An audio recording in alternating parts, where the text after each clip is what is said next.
such humiliation. تو آپ کے سامنے ہے سب کچھ. بہرحال وَلَقَدْ عَلِمْتُمُ الَّذِينَ اعْتَدُوا مِنْكُمْ فِي السَّبْتِ فَقُلْنَا لَهُمْ كُونُوا قِرَدَةً خَاسِئِينَ.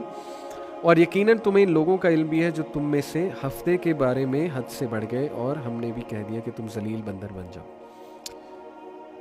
ڈے آف سیبت سیٹرڈے کو انہیں منع کیا گیا کہ فشنگ نہیں کرنی ہے, لیکن وہ بھی پھر ایول جینیس. ظاہر ہے کہ شرارت پہ جب آتے تھے تو شارٹ کٹ انہوں نے کیا لگایا اور کیا انہوں نے جو ہے وہ ایک اللہ کو دھوکہ دینے کی کوشش کی کہ سبت یعنی ہفتے والے دن یہودیوں کو مچھلی کا شکار بلکہ کوئی بھی دنیاوی کام کرنے سے منع کیا گیا تھا, in order to discipline them. اللہ تعالیٰ ڈسپلن کرتا ہے قوموں کو, مختلف طریقے ہیں قوموں کو ڈسپلن کرنے کے, لیکن انہوں نے ایک ہیلا اختیار کر کے حکم الہی سے تجاوز کیا. ہفتے والے دن بطور امتحان مچھلیاں زیادہ آتی تھیں, یہ بھی ایک امتحان تھا ان کا. انہوں نے گڑھے کھود لیے تاکہ مچھلیاں ان میں پھنسی رہیں اور پھر اتوار والے دن ان کو پکڑ لیتے. تو یہ جو حرکتیں ہیں میرا خیال پاکستانی قوم تو اس میں ماہر ہے, ہیلے بہانے ڈھونڈنے میں اور شارٹ کٹس لگانے میں اور جگاڑ لگانے میں, جس کو ہم آج کل کہتے ہیں جگاڑ, کہ چلو گورنمنٹ کے یہ رولز ہیں تو اس رول کو بائی پاس کیسے کیا جا سکتا ہے, ٹیکس دینے کے یہ اصول ہیں تو let's learn how to bypass. اس میں تو ماہر ہے نا ہم, لیکن شرم کی بات ہے, اس کی وجہ سے ہم پوری دنیا میں بدنام بھی ہیں اور ہمارے لوگوں کو نوکری کوئی نہیں دیتا ہے. کبھی آپ جا کر دیکھیں کہ ویسٹ میں اور مڈل ایسٹ میں کتنی بدنامی ہو چکی ہے چند ان لوگوں کی وجہ سے جو یہ ہر وقت جگاڑ کے چکر میں ہوتے ہیں. اور ہمارا اسٹوڈنٹ بھی یونیورسٹی میں آپ دیکھ لیں ہر وقت اسی چکروں میں کہ کس طرح بائی پاس کروں میں رولز کو اور کس طرح میں جگاڑ لگاؤں. تو یہی جگاڑ لگانے کی کوشش کی انہوں نے کہ گڑھا بنا لیتے تھے تاکہ چلو سیٹرڈے کو ایویڈنٹلی ہم مچھلیاں نہ پکڑیں لیکن مچھلیاں اس میں ٹریپ ہو جائیں اور سنڈے کو ہم ساری مچھلیاں پکڑ لیں. تو بات تو وہی ہے نا, حکم کی خلاف ورزی تو ہو گئی